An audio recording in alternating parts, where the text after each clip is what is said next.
What just happened in Cleveland isn't normal. Former Browns quarterback Cody Kessler just broke the internet by doing what no current player or coach has dared to do. He exposed the truth. On live television, Kessler went off script and told the world what's really happening behind those closed locker room doors. He didn't sugarcoat it. He didn't play politics. He called it exactly how it is. Kevin Stefanski is losing the locker room, losing his job, and losing the respect of his players because he refuses to start Shedeur Sanders. It's one thing when a fan says it.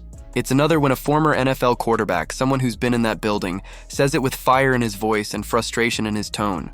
The Cleveland Browns are sitting at 1 win and 5 losses, 1-5. A franchise with one of the most loyal fan bases in football has become the league's punchline again. Every week is the same script: 3-yard passes, lifeless drives, empty press conferences, and excuses dressed up as strategy. The offense has been so flat that the word touchdown is starting to sound like ancient history in Cleveland. And while this slow-motion car crash unfolds, the answer is standing right there. Shedeur Sanders, calm, ready, and ignored. Every single player in that locker room knows it. The energy, the belief, the spark, it all lives with Shedeur. Watch the sidelines and you'll see it yourself. The chemistry with Myles Garrett, the quiet confidence, the subtle leadership. Garrett, the face of the franchise, was seen laughing, strategizing, and sharing moments with Shedeur from the preseason onward. When your defensive captain gives a rookie his stamp of approval, that means something. Yet Kevin Stefanski is pretending not to see it. He's pretending the answer isn't staring him in the face. The problem isn't talent. It's ego. Stefanski is so obsessed with being right that he'd rather lose his career than admit he made the wrong call. The Browns didn't draft Shedeur, they stumbled into him. The front office went over Stefanski's head, handed the kid a massive contract after his electric preseason performance, and crowned him the future. That move shattered the coach's pride. He wanted Dillon Gabriel, the safe choice, the system guy. And now that Gabriel has been exposed as the definition of mediocrity, Stefanski's response isn't to adapt, it's to double down. He's benching the player who can save him, just to protect his own ego. The numbers speak for themselves. Dillon Gabriel has led an offense that struggles to reach 20 points a game. Third downs are nightmares. Red zone possessions are graveyards. The Browns' playbook looks like it was written for a team afraid to win. Every drive ends with the same story: short passes, minimal risks, and no fire. Fans are sick of it. The media is starting to turn. And former players like Cody Kessler are now confirming what everyone suspected. This is not a football issue anymore. This is a pride issue. Kessler didn't hold back. He said the Browns are desperate for a spark. Desperate. That's not just criticism. That's an obituary for the current state of this team. He said Dillon Gabriel lacks the moxie, the swagger, the guts to ignite anything. That's code for he's a placeholder. In contrast, Kessler pointed directly to Shedeur and said he's got it. The energy, the leadership, the mentality. That it factor coaches dream about and fan. Bases rally behind. Then came Kessler's comparison that sent shockwaves through the fan base. He brought up the Jackson Dart effect. Giants took a chance on their young quarterback, threw him into the fire, and the entire organization came alive. The crowd started believing again. The players started fighting again. The same thing could happen in Cleveland, Kessler argued, if they just had the courage to unleash Shedeur Sanders.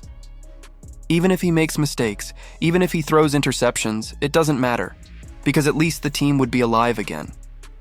At least there would be hope, and hope is exactly what Cleveland has lost. Right now, this is a team walking into games expecting defeat. The locker room feels dead. The play calling feels robotic. The entire organization feels like it's just waiting for the next loss. Kessler said it plainly. If Stefanski doesn't act soon, he'll lose the locker room for good. But sources inside the building are saying he already has. The veterans are tuning him out, the energy has evaporated, and the players have stopped buying what he's selling. It's easy to see why. Stefanski has been running the same stale, conservative offense because it matches Dillon Gabriel's safe temperament. As one analyst put it, the playbook reflects the quarterback's mindset, and Gabriel's mindset is don't mess up. That kind of fear kills teams. It kills drive, ambition, and confidence. The Browns aren't losing because of lack of talent. They're losing because their leader is scared to take chances. Gabriel is content throwing 5-yard passes while elite receivers like Jerry Jeudy and Amari Cooper are out there running deep routes for nothing. They've become spectators in their own offense. Meanwhile, Shedeur Sanders is the exact opposite. His mindset mirrors legends, the gunslinger mentality, the aggressiveness, the belief that you win by taking risks. He's not afraid to throw deep, not afraid to push boundaries, not afraid to fail. That's what the analyst meant when he said Shedeur has the Jameis Winston mentality. Not reckless, but fearless. That's what sparks energy in a team. That's what wakes up a stadium. That's what forces defenses to respect you, and that's exactly what Cleveland is missing. Fear. No defense fears the Browns right now. Every team comes in knowing Gabriel won't test them deep, won't push the ball, won't challenge coverage. But if Shedeur were under center, that would change overnight. The field would open up. The playbook would expand. Receivers would run routes knowing they might actually see the ball.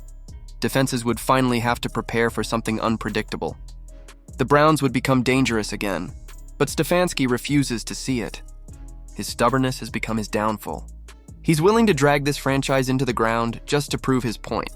He benched Joe Flacco, skipped over Shedeur, and crowned Gabriel, a move that made zero sense to anyone watching. It wasn't a strategic decision. It was a message. A message to Shedeur, the front office, and the fans: I'm still in control. But control means nothing when the ship is sinking.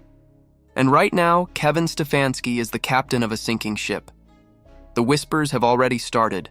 Ownership is frustrated, players are frustrated, and now the fans are starting to turn on him. The pressure is building, and after Cody Kessler's comments, that pressure has exploded into the open. This isn't just about wins and losses anymore. This is about credibility, leadership, and respect. Stefanski is standing on thin ice, and the cracks are spreading by the day. Because here's the reality: Shedeur Sanders isn't just another rookie. He's a culture shift waiting to happen. He's the kind of player who walks into a locker room and changes the temperature. He brings energy, accountability, and belief. The Browns desperately need that. They need fire, they need faith, and they need a quarterback who plays to win, not one who plays to survive. Sooner or later, that change is coming. The front office won't sit quietly forever. The fans won't tolerate this humiliation forever. The locker room won't stay silent forever. When Shedeur Sanders finally takes the field, everything will change. The offense, the morale, the direction of the entire franchise. It won't be about salvaging a season anymore. It'll be about rebuilding a legacy. So what do you think? Has Kevin Stefanski already lost the locker room for good? Has his ego cost the Browns their future? And is Shedeur Sanders the key to resurrecting this team from the ashes? Drop your thoughts in the comments below.